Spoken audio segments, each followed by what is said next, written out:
Recover Your Soul is so much more than just this podcast. It is a growing and thriving community, and I want you to be part of it. I want to invite you personally to join us for the first Monday of every month on Zoom from 6 to 7 p.m. Mountain Time for our open support group, or take a deeper dive into the Recover Your Soul process with others on the same path in the Recover Your Soul Circles group coaching with me. And if you want to commit to a weekend that will transform your life, join me in Colorado for a retreat. The events are open on the Recover Your Soul website to learn more and register. Together, we can do the work that will recover your soul.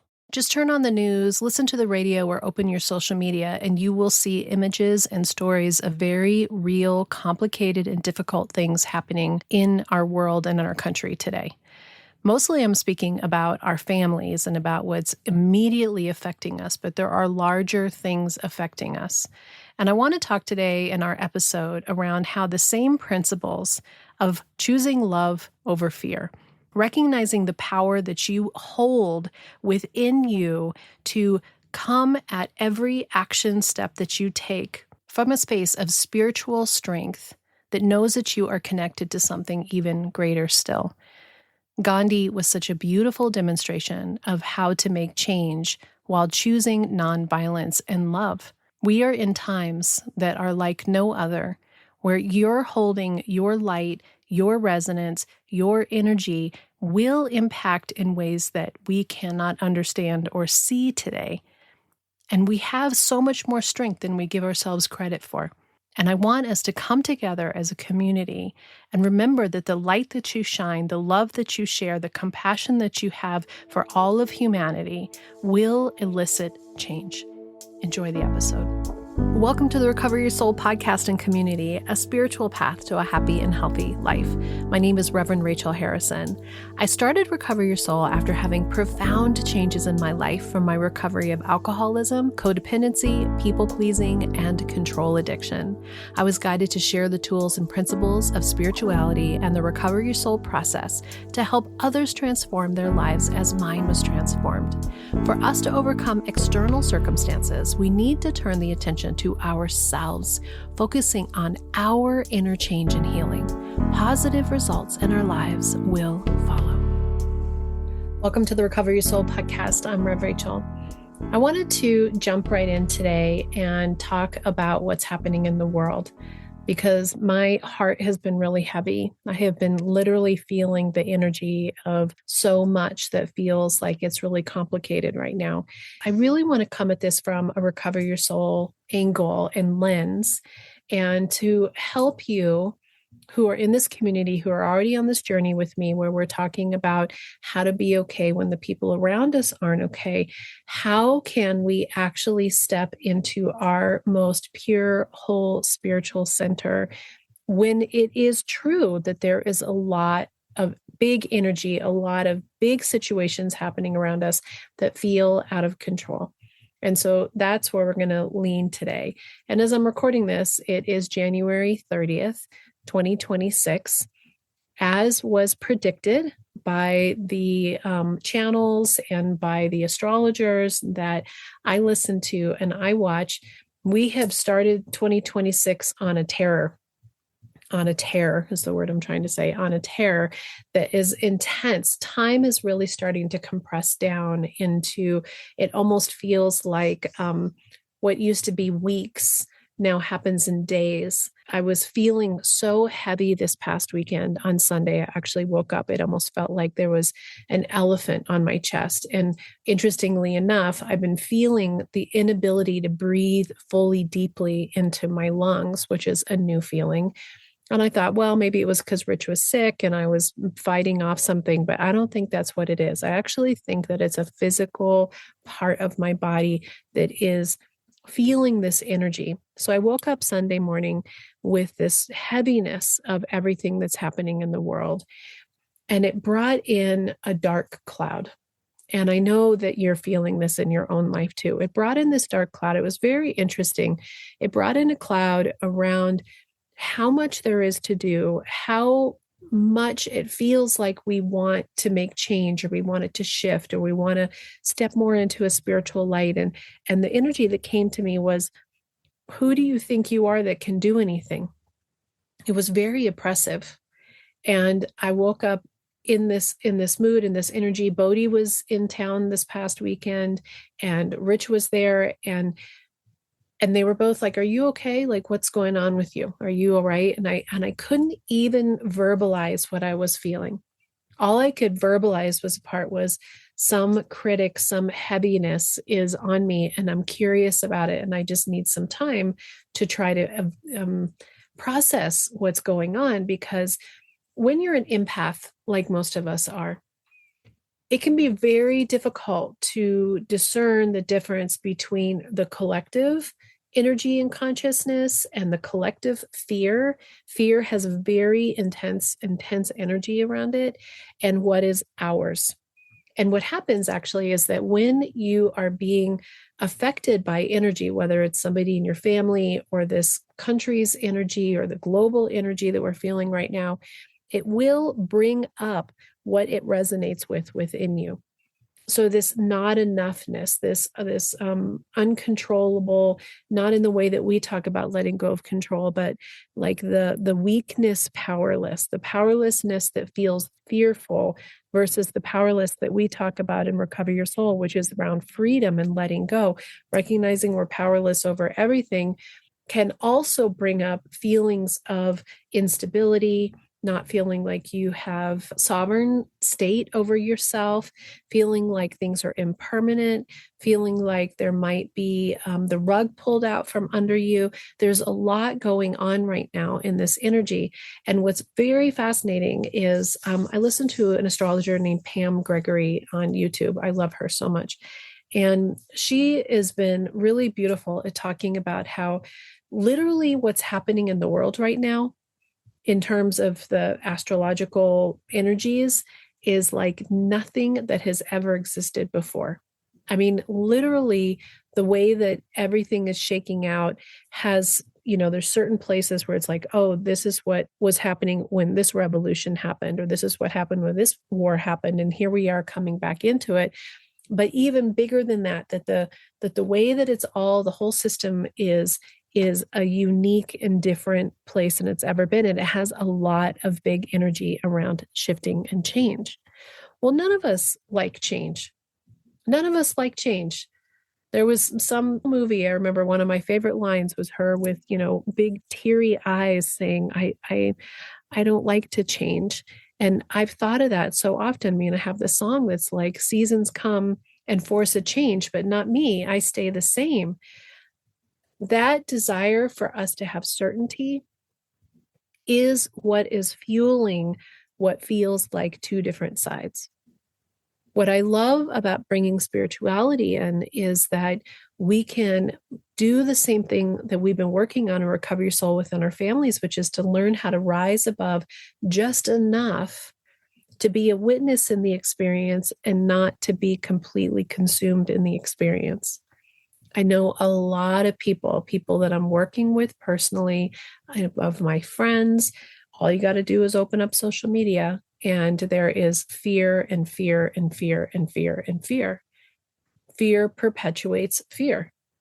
When you move into a fear state, it is going to bring up everything within you that is around uncertainty and that place of how do I control, right? This is where control comes in.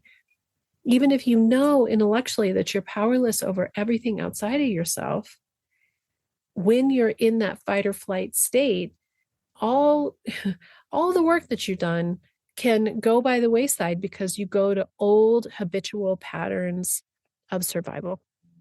And right now, I feel like a lot of people are in survival. Now, the thing about spirituality that I think is so interesting is that it's shifting away from be a yogi, living in a cave, just meditate, have your awakening, have enlightenment, and pretend like the world doesn't exist. And you hear me talk about this all the time, which is there is an important element around us really tuning into our experience here now. All there is this particular moment here now. And we have memory around everything that's happened, not only in our own life, but how we've taken in the memory of the history of what's happened prior to now. And we've made judgments and we've made attachments to what those things are. And so much of what we attach to has a fear element to it because we're trying to have self-preservation. We're trying to make sure that we're safe. I mean, ultimately, it is our most basic brain function, which is around self-preservation. And that's okay, right? Like you need to be able to know that if you need to run, you need to run. But we're often ready to run far before it's time to run. It's like we're in that hyper activated state, and that hyper activated state erodes your system. It erodes your nervous system. It erodes your ability to be present in this moment. It brings you to your most fight or flight or freeze place, which brings us to our most elemental emotions, fear. Fear is really happening. Again, I don't want to get into politics because this isn't about saying that somebody's right or somebody's wrong. And it can be very, very, very difficult to really step into a spiritual place because it seems like you should be able to look at something or someone and say, this is happening and this is bad and this is wrong. And it's okay to be hurt. It's okay to be scared. It's okay to be upset. It's okay to have a preference around something. It's okay and important to feel the feelings that you feel. But last week's episode was around blame and how we give our power away when it is tied. Our well-being is hooked and tied to other people, other institutions, our government, our the entire way that the structure is of something that we are literally powerless over. And so that blame, that larger spectrum of blame, that larger judgment of what is the right way, what is the wrong way. I mean, we're all looking at each other right now and saying, how can you possibly think this? I could fall victim to that. I could fall into the place where I look at somebody and I say, how could you possibly think that this is the right thing? And then I use the just like me tool, which I think is one of the greatest tools that's worked for me in so many ways. Just like me, they want to be safe. Just like me, they want to have the best for their families.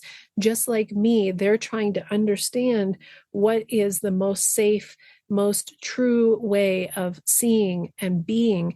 And it all filters through our own belief systems and judgments and protective mechanisms and criticisms and factors that are play out much bigger than just some, this is right, this is wrong. And what we're being invited to right now is to recognize that there's so much more than just this black or white. And even though it feels like, and we are experiencing very complicated and difficult situations, this is our history as human beings. This is what we do. And we have been doing this for a long, long, forever time. And if you look back in history, I was listening to something recently that said, you know, we're better than we were in the Middle Ages. Think of the way that the neighboring villages treated the other villages and the horrific, horrible, awful things that they did to each other. This isn't new. It's just different. And it all comes down to being fearful and wanting control and power and certainty, because that's what our egos do. So right now I'm reading A New Earth by Eckhart Tolle as part of my local community called Soul Journey Collective that I do with one of my dearest friends, Reverend Crystal Jakowski. And on the first Saturday of every month, we've been having a group that gets together and does a sacred circle. And now we're expanding the sacred circle into spiritual book study after the sacred circle, because part of the healing that we can do, part of what you do have control of, is to create communities, no matter how small. Jesus said, where two or more are gathered, where two or more are gathered, where two or more are gathered.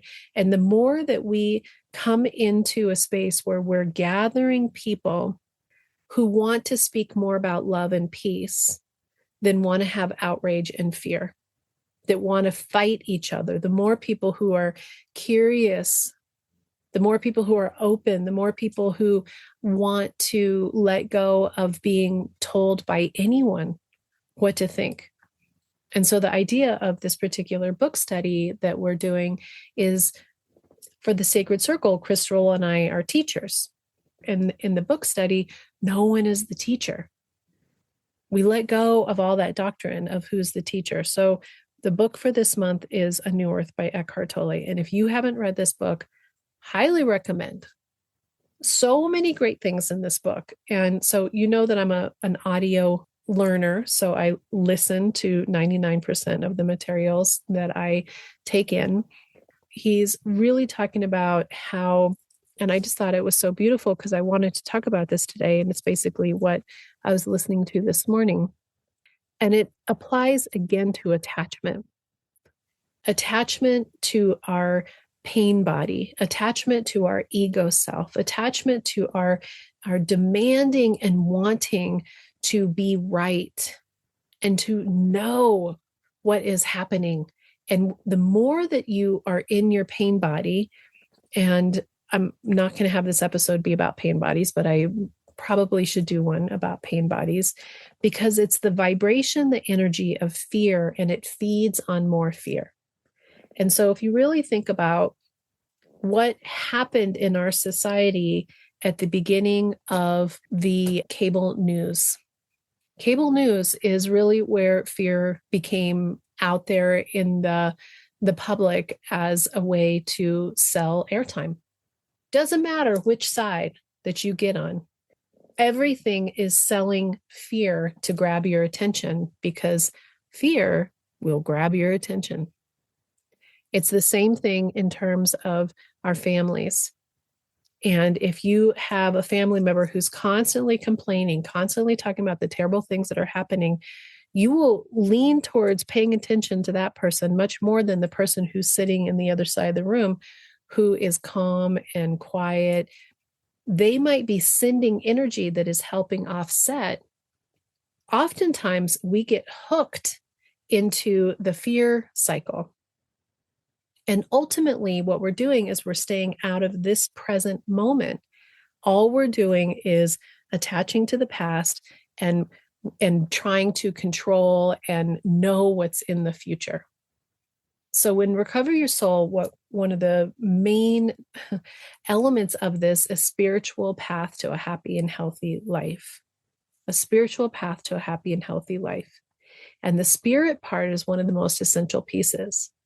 Because if you're connected to a higher self, if you're connected to the truth of who you are, knowing that regardless of what's happening, and I mean this in regardless of what's happening, that your soul is eternal, your soul is pure, your soul is safe. Your soul is in this body having this wild ride of an experience. It does not diminish the experience. It doesn't take away from the fact that there is physical pain, that there is physical hardship, that there is emotional pain and hardship. But when we switch those into challenge and we switch them into curiosity, which I'm always inviting you to just rise up enough to be a witness. This is what Eckhart Tolle is famous for, is helping us to be able to be a witness to our thoughts instead of being consumed with our thoughts. And yet your feelings are telling you something. Having compassion for people and wanting to make change is essential. That's how change happens. Gandhi is one of the beautiful examples of somebody who used peace and nonviolence and staying in his heart as he marched forth and created change. It isn't about sitting down. It's about not using rage and fear, not being consumed with rage and fear and upset and grievance and judgment. When you have clear boundaries, whether it's on a global scale or whether it's in your family, the greatest clear boundaries that you can have are around, when this happens, when you do this, this is what I'm going to do. It's not an ultimatum. It's not a threat. It's standing in your strength and being able to make decisions for yourself knowing that in the end, you're powerless over what happens on the outside, but you're not powerless over how you choose it or how you show up on the inside. And some of the greatest people who've elicited change, we just had Martin Luther King Jr.'s birthday, right? Some of those people elicited change were fiery. Desmond Tutu, Archbishop Desmond Tutu, another example of someone who was fiery in their desire to show up. But underneath, they weren't consumed with fear and hatred and resentment. Because it doesn't matter how much you're expending energy to make change. If underneath you too are in fear, you're actually vibrating at the same space that's creating more fear.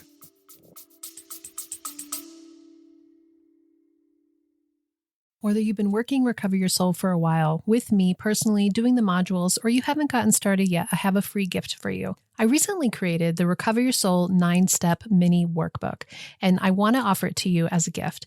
Go to recoveryoursoul.net, click the About Recover Your Soul tab, and put in your email and receive a PDF immediately that's going to help you to begin to understand the steps that will indeed offer you a path to a happy and healthy life, healed and awakened. Together, we can do the work that will recover your soul.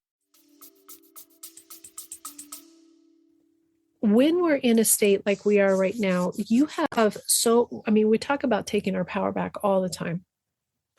But what I want to share with you is that you have, as a soul that is connected to the collective, if you step out into this, this concept that we are all energy. My girlfriend just sent me a Facebook post that said, it kind of teased about how you're making fun of your friend who is like this woo-woo friend. And then it talks about Albert Einstein, who said everything is energy. Tesla said everything is energy. Madame Curie said everything is energy. When you look at the science, they're saying everything's energy. When you look at the spiritual teachers, everything is energy. Frequency is energy. And the frequency in which you choose to be inhabited in your body and the way that you choose to take things in matters. And we're being invited in the Great Awakening to change our frequency. That's why they say there's so much discord and so much interrupt, is because the frequencies are so vibrating against each other that it's all of this upset to upheaval as things are breaking apart. What if we see them as breaking apart to be able to make better change, that more people are awakened? Instead of this being asleep, it's so small, it's so safe. If we all just are good and quiet and small, we can live in our little houses and we can have our little families where nothing's ever wrong with us.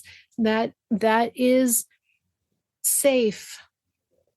But that is not how it has worked for humanity the entire time. That's not what souls do on earth. But souls are in a place right now where we've been on this loop that has been very asleep.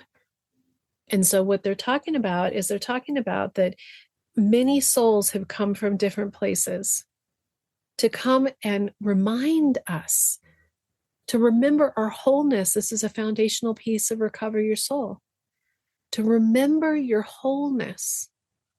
And that means that you break out of the part of us that wants to be compliant and small and afraid and just live a little life. A peaceful life is not small. You can have a grand, big life that includes wanting to be part of change, but has love at its foundation. Love is the only thing that's real.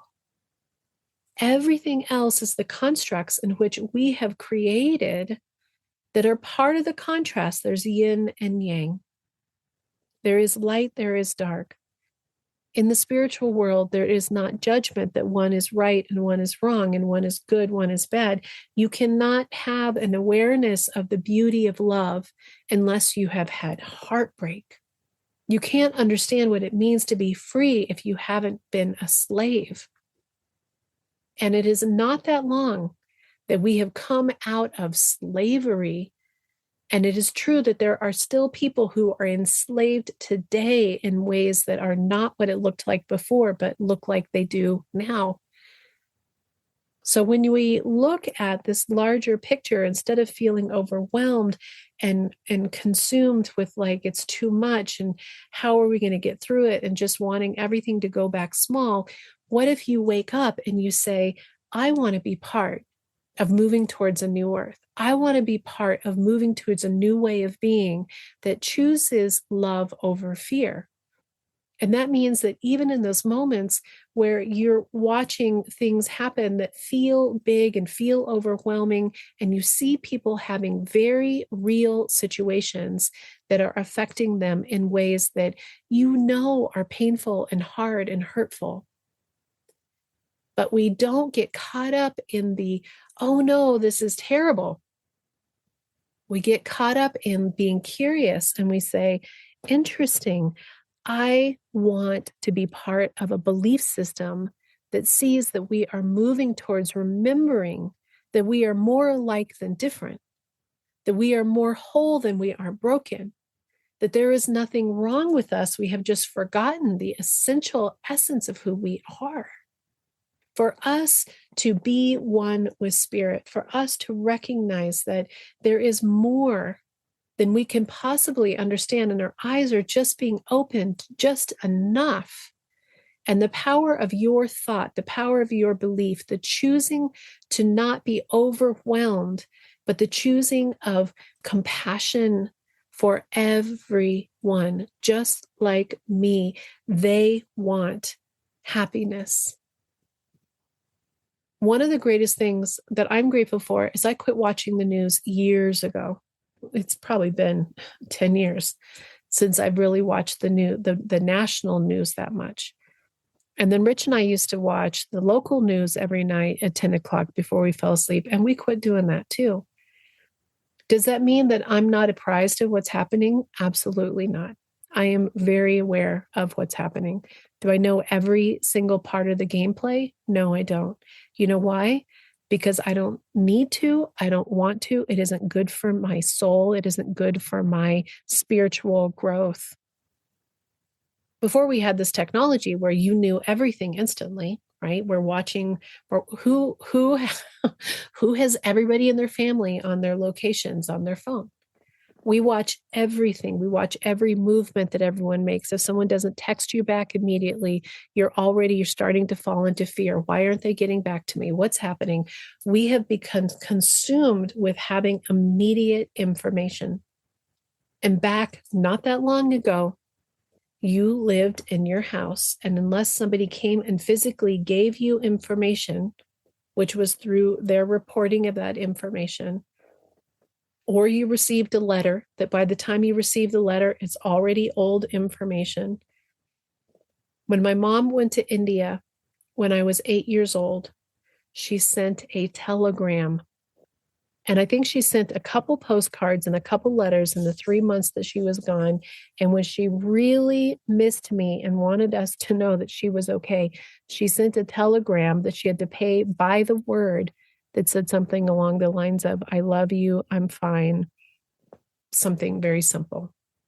So we were responsible for our own well-being within our own environments. And you might have had a household where people were miserable because that was the environment in which they created. But there were places where there was peace and joy and love and happiness, and they were creating a life for themselves that was the environment, the sovereign state in which they created for themselves. And if somebody came in and gives you a piece of bad news or gives you some information about somebody, maybe that would shake them up for a minute, but they would have an opportunity to decide, is this going to be how I'm going to be? Well, because of the way of our technology now, and because we have everything bombarding us all the time, if you are not being careful about how much information you are allowing into your space, it is almost impossible to stay regulated because we're being bombarded with all of the information, and fear sells. on a larger spiritual super woo, and again, always take what you like from me and leave the rest. We have been controlled by fear as a way to keep us small for as long as we have been humans. But it's changing. This is the Great Awakening. This is the opportunity for us to actually begin to recognize reality is only what you think and feel that it is. Now, again, in some of the conversations, people get caught up in the illusion and what is the illusion and what is the dream. And it isn't about trying to grasp it to have a for sure, because that's the place where you get stuck. We want certainty. So instead of demanding certainty, open.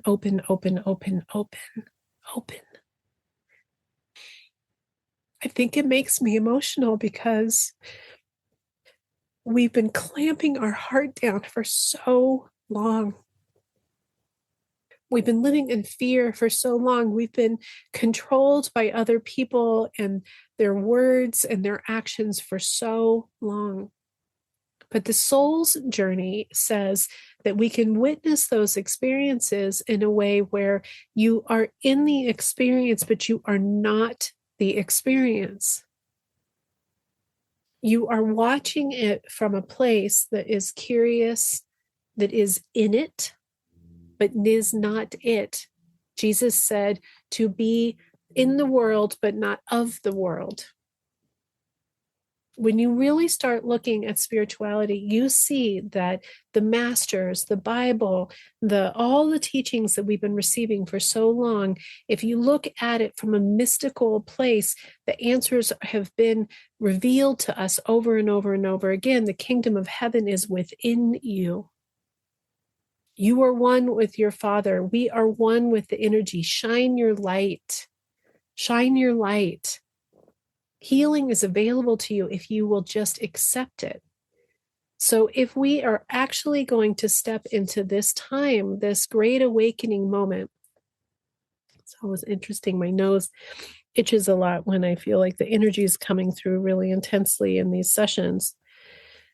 If we will step into our most healed, whole spiritual being in this moment, every thought that we think that is surrounded around love and compassion for everyone, even those that we consider them, and we let go of the them.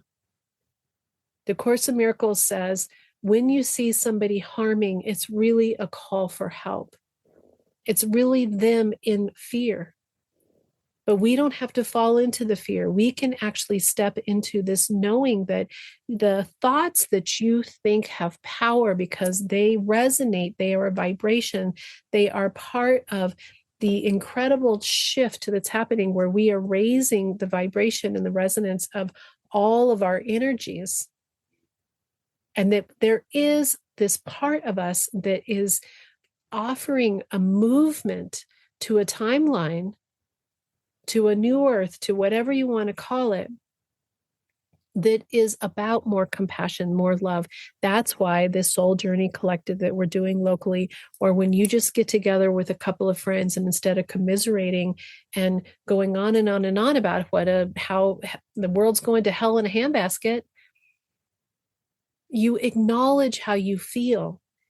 And then when you do something out of love and compassion and not out of anger. I called my senators.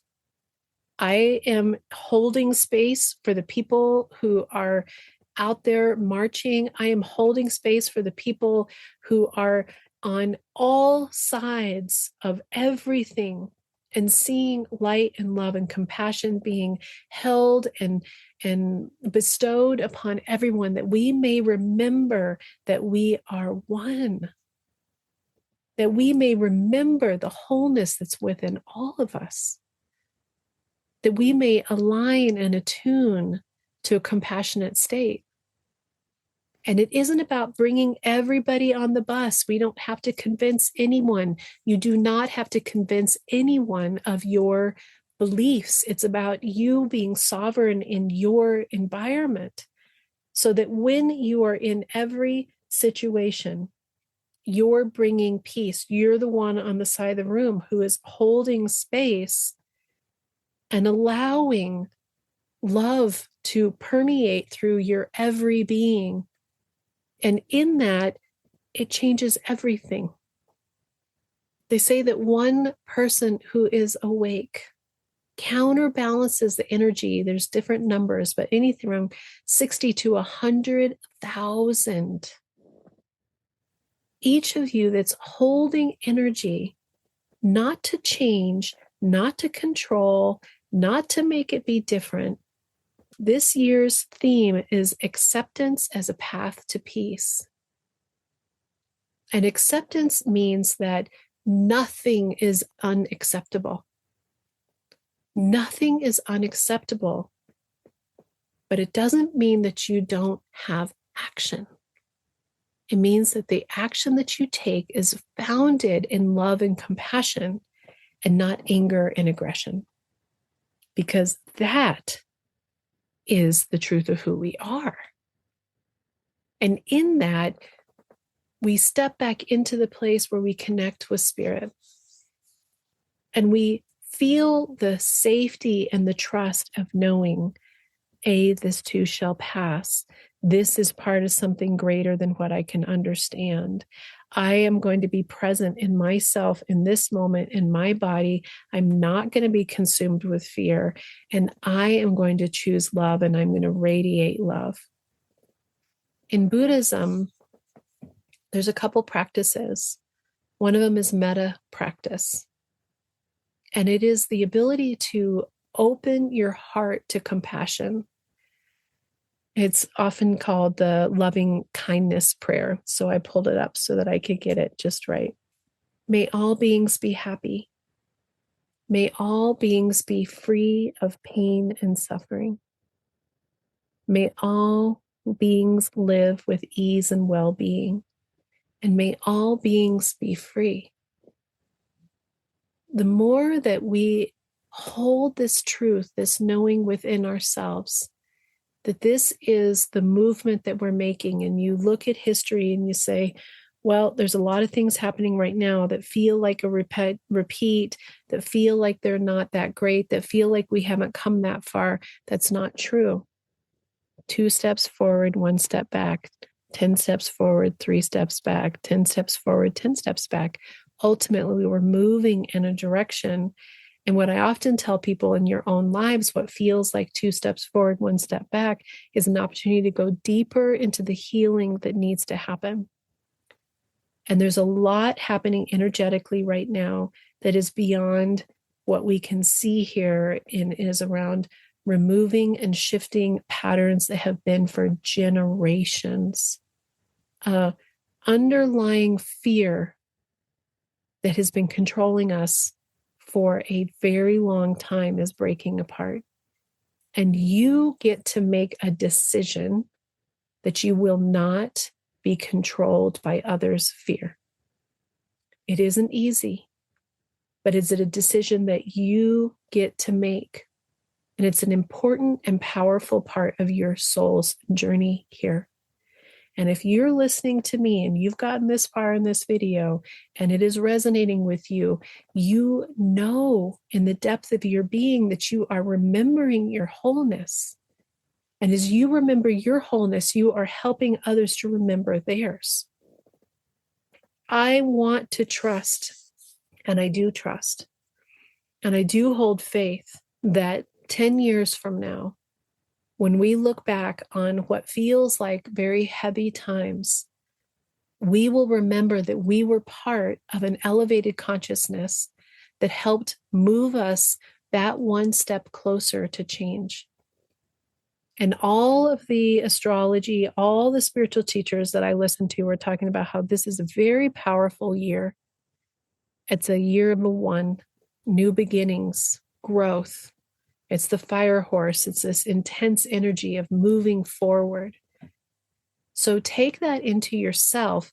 Take your sovereign state. Do not let anyone else, regardless of what is out there determine your well-being, but use that strength to take the actions that you feel are important for you to take, but let the foundation of them be compassion and love, because that's what creates and makes change that is the direction that you want to go.